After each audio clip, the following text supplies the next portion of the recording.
Salut à tous, cet après-midi c'est tuto brico parce que, eh bien, il faut le dire, sur le moteur de gauche, bâbord donc, le cell drive commence à glisser. Oh, mais pourtant Nicolas, t'as fait la modif et tout bien. C'est vrai, je pensais avoir tout bien fait. Je vous ai pas tout à fait tout dit, il y a quelques petites choses que j'ai un peu ajustées. Et puis c'est un fait, le cell drive glisse, c'est-à-dire que quand je passe la marche avant, eh bien ça ne fonctionne pas. Donc, eh bien, je vais vous montrer un peu la procédure pour repolir les cônes, puisque je pense que ça vient de là, et donc je vais refaire le démontage entier du cell drive. On regarde ça.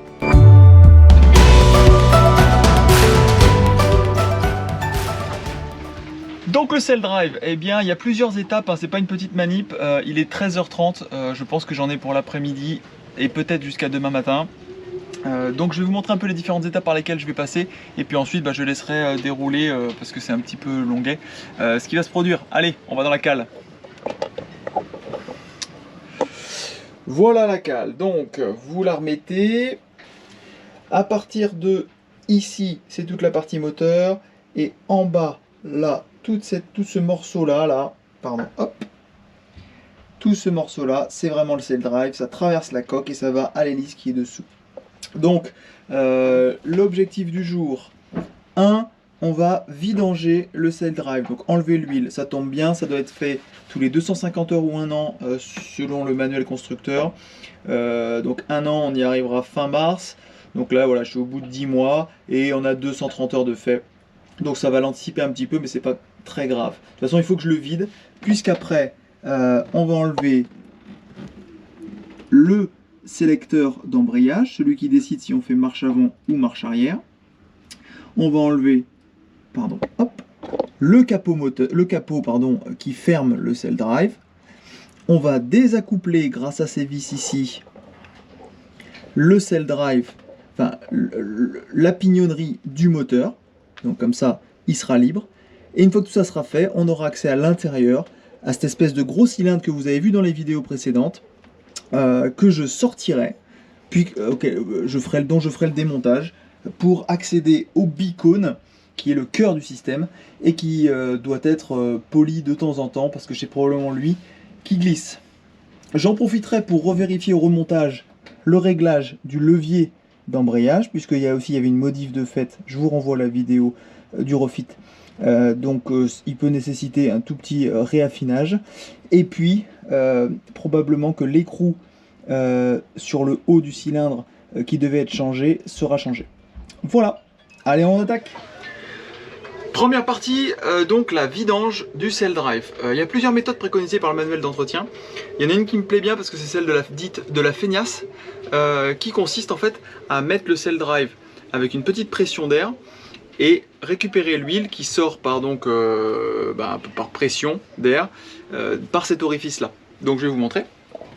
Voilà. Dans la modification prévue, vous voyez, j'ai ce tube là qui est une sorte de mise à l'air libre. Et bien je vais me servir de ce tuyau en fait pour mettre à l'autre bout, je vous le fais un petit peu vite, clac, ici, pour mettre une arrivée d'air, donc une petite pompe 12 volts, une pompe à main, enfin n'importe quoi qui émet de l'air sous pression.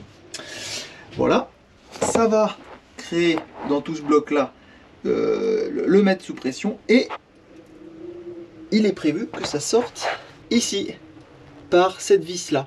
C'est écrit oil, on la dévisse, je vais y connecter un petit embout cannelé avec un pas de vis et un tuyau qui ira se mettre là-dedans. Donc ça va se pousser par le haut, descendre par le bas, toute l'huile. Je pense que c'est une méthode qui permettra d'enlever bien l'ensemble de l'huile et de la renouveler correctement. Je vérifierai de toute façon l'huile qui sort avec la réglette du bidon, puisque je suis censé récupérer, je crois que c'est 2,5 litres. Ça c'est la contenance totale. On verra ce qu'on arrive à avoir, mais je pense qu'il faudra quand même au moins lire 2 litres. Voilà, ça le manuel le dit, hein, à revérifier. Allez, on envoie la purée. Et vous savez quoi, j'ai oublié de vous dire, pour faire une bonne vidange, le mieux c'est que l'huile elle soit un petit peu bien fluide, donc chaude. Donc là maintenant, j'étais tout en place, je vais aller faire tourner un peu le moteur. Dans marche arrière, marche avant, on s'en fiche. L'idéal c'est que le cell drive tourne, et puis on va faire ça quelques minutes histoire que l'huile devienne quand même un peu plus fluide, ce qui facilitera le passage. Allez, je le lance.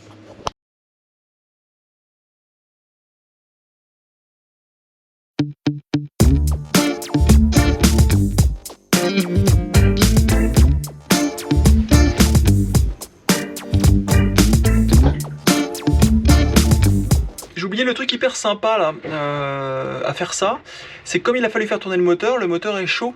Voilà, donc ça brûle. Et puis comme il fait 28 degrés, dans la cale moteur il fait plus. Voilà, donc on transpire. Enfin bon, détail, c'est le hammam. Je vous montrais le désaccouplement par ces deux vis ici et les deux mêmes de l'autre côté. L'idée, on enlève, voyez, les petits écrous. Attention à ne surtout pas les enlever. Vous avez sûrement vu d'autres vidéos qui présentaient cette manipulation. Emmenez-les jusqu'au bout du filet, mais pas plus loin, surtout pas. Parce qu'après, pour le moment, il ne s'est rien passé. Mais après, je vais taper sur la vis pour pousser la vis vers le moteur. Et comme ces vis-là sont solidaires d'un engrenage, ça va le désenclencher par là de la partie cell drive. Voilà. Et c'est pour ça qu'on laisse les écrous embutés, parce que si la vis, vous enlevez les écrous et que la vis tombe dans la cloche, et ben là, il faut reculer le moteur pour avoir accédé à l'intérieur de la cloche. Et là, c'est un autre chantier. Ou quand il fait très chaud, vous allez en chier. Allez, à plus tard. Vous connaissez le jeu des une différence? Allez, je vous montre. Voilà. Vous voyez la différence avec tout à l'heure? Les tiges étaient sorties, les écrous maintenant sont embutés de la tige et toute la tige est rentrée. Donc c'est enfin désolidarisé. Cette partie-là va pouvoir sauter une fois que j'aurai enlevé le levier de vitesse. Vous voyez, ça c'est le levier de vitesse. Marche avant, neutre, marche arrière. Donc bien sûr, il faut que je le retire. Et après, le cylindre, clac, vient. Et après, ce sera du démontage à l'extérieur.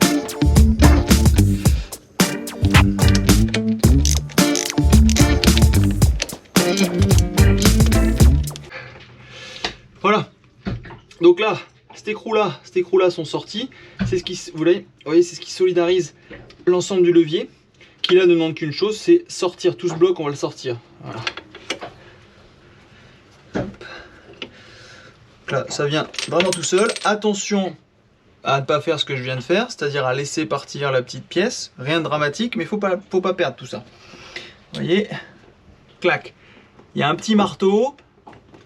Ici, au fond, il y a un petit ressort. Le marteau, il va là-dedans. Et vous le verrez aussi sur plusieurs vidéos, je le dis tout de suite pour le remontage. Il n'a pas la même forme, il est plus gros ici et plus petit là. Le gros morceau va à l'opposé du moteur. Donc quand je vais le remonter tout à l'heure, on fait bien attention à ça et on place le gros côté du marteau, c'est pas du tout marteau le nom, hein, mais bon, à l'extérieur, voilà, avec le ressort bien au bout. Voilà.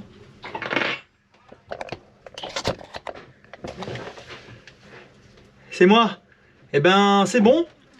On a désaccouplé du moteur, on a enlevé le levier d'embrayage, on a vidangé l'huile.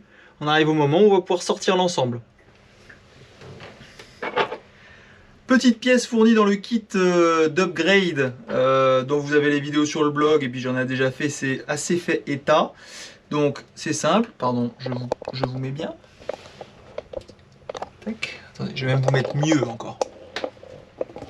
Voilà. Vous voyez, il suffit de l'enfiler là.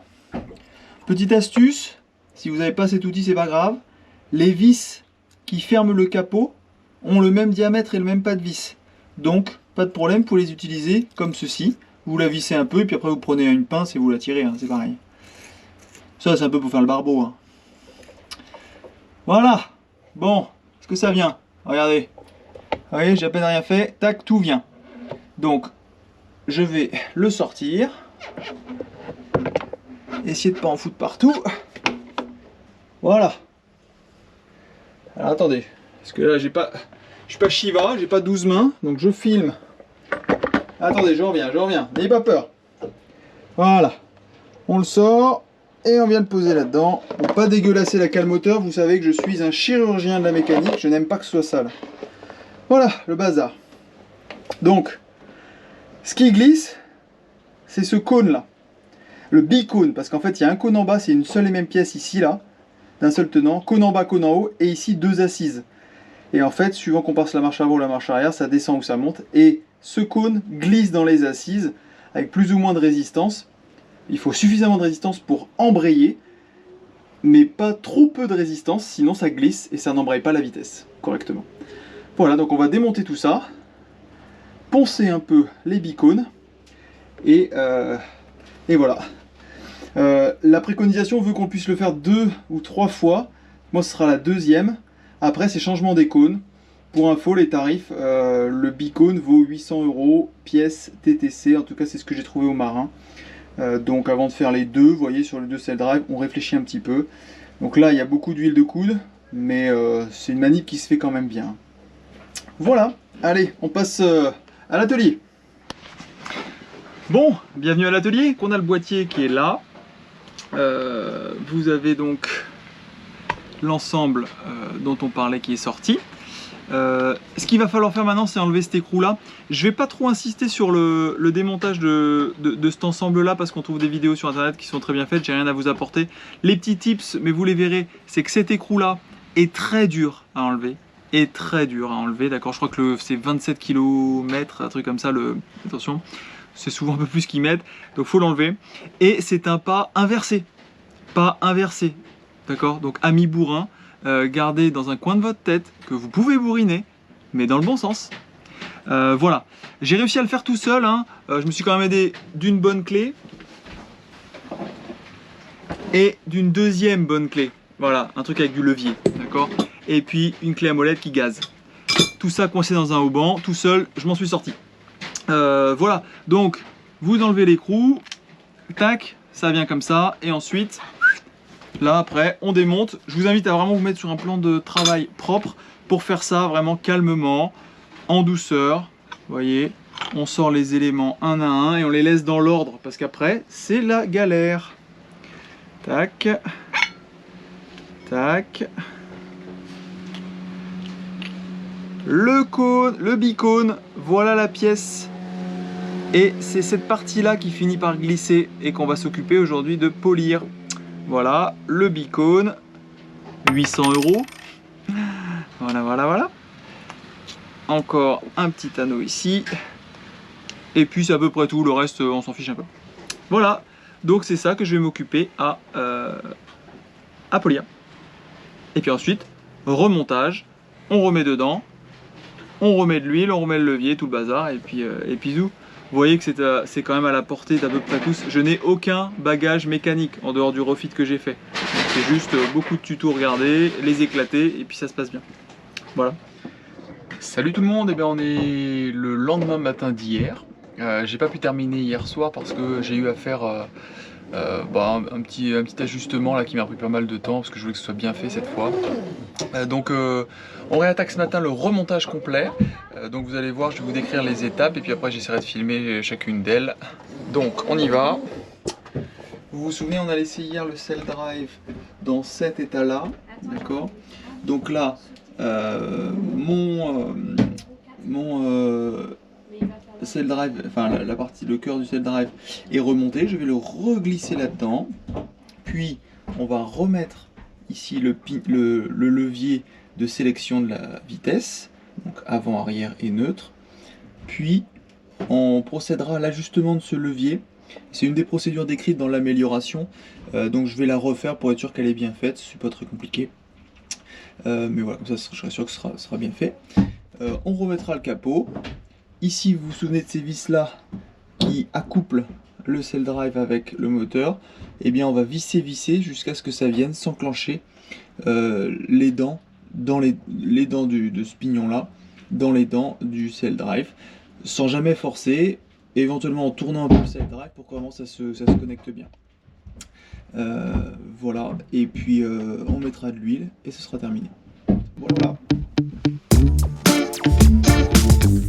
Attention à ce trou ici, c'est là qu'arrive le sélecteur, à bien le mettre en face de ce trou là.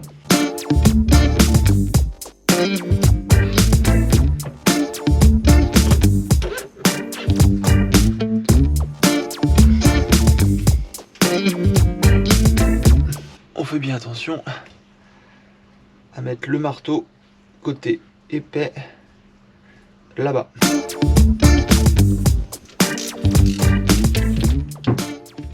Donc là, eh bien, je suis dans la phase d'assemblement. Vous voyez, je suis en train de serrer les petits boulons. Et en même temps, je me sers d'une clé de 27 là pour en fait entraîner le cell drive et être sûr que les dents du cell drive se matchent bien avec ça, parce que surtout pas forcer là-dessus et rentrer le truc le pignon moteur en force, parce que sinon bah forcément ça va pas marcher quoi. Voilà, donc par moment si je sens une petite résistance sur les écrous, et ben j'arrête. Et puis surtout le serrage en croix, bon ça c'est valable dans tout hein, pour être sûr de bien l'amener à plat. Il faut y aller bien tranquillement, bien doucement. Pourquoi? Voilà, là on a senti qu'il y a un petit truc qui s'est mis en place. Et on y va petit à petit. Et tout va bien se passer. Ne pas être pressé par le temps là-dessus. Bon, de manière générale à mon avis.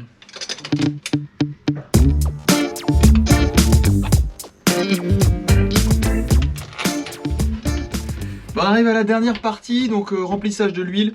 Le bidon blanc, ne vous y fiez pas, c'est un bidon vide que j'ai utilisé. Je mets bien l'huile qui est préconisée par Yanmar, qui est la Quicksilver High Performance Gear Lube. C'est de la SAE 90 a priori, même si c'est pas écrit sur la boîte. En revanche, c'est API GL4. Voilà, c'est a priori ce qu'il faut. Enfin, c'est pas a priori, c'est ce qu'il faut. Donc, c'est une huile qui est très chère. Mais bon, vous voyez bien, hein, les moteurs c'est hyper important. J'avoue que j'ai pas mégoté là-dessus, enfin comme vous me connaissez. Donc c'est ce que je mets et puis voilà, donc je vais le remplir par l'orifice.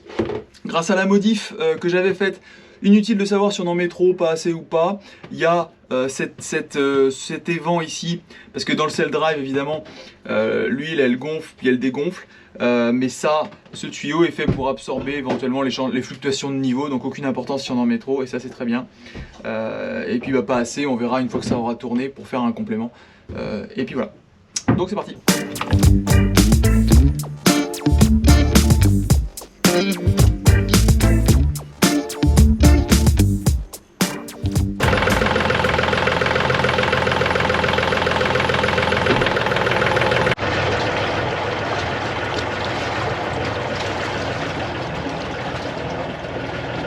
Et voilà, un joli bouillon. Bon ben ça termine le chantier cell drive puisque ça fonctionne maintenant parfaitement. Vous voyez le bouillon qu'il y a derrière, c'est pas celui que j'avais avant. C'est-à-dire que j'avais un bouillon mais il était très léger. Alors que là il est franc et massif, on voit qu'il pousse le bateau. Et puis je sens au passage de vitesse que vraiment il y a un enclenchement de la vitesse. Alors qu'avant c'était pas franc quoi. Donc bah, c'est reparti, la seule question c'est combien d'heures, parce qu'on a tenu 250 heures avec la précédente la modification peut-être sur laquelle j'ai pas été assez rigoureux. Là j'ai vraiment remis les choses au carré, j'espère vraiment que ça va durer plus longtemps. Et puis en tout cas je suis ravi de le faire. C'est pas si compliqué honnêtement, ça demande un peu de patience, mais c'est pas compliqué, c'est de la grosse mécanique. On risque pas de foirer quoi que ce soit, c'est de la grosse visserie. Faut juste être bien méthodique, y aller doucement. Et ça se fait, donc je vous invite à le faire si vous voulez le faire vous-même. Pour information, ici à Mécanique Plaisance, la main d'œuvre pour changer le cône, donc faire à peu près ce que je viens de faire et changer le cône, c'est 600 € de main d'œuvre. Voilà, donc je viens d'économiser 600 € et vraiment ça se fait. Allez, je vous remercie d'avoir suivi ce tuto brico. Désolé pour ceux que ça n'intéressait pas, mais il y en aura que ça intéressera. Et puis si vous avez des commentaires, n'hésitez pas, et si vous avez des questions, pareillement. Allez, ciao, à bientôt dans le bateau.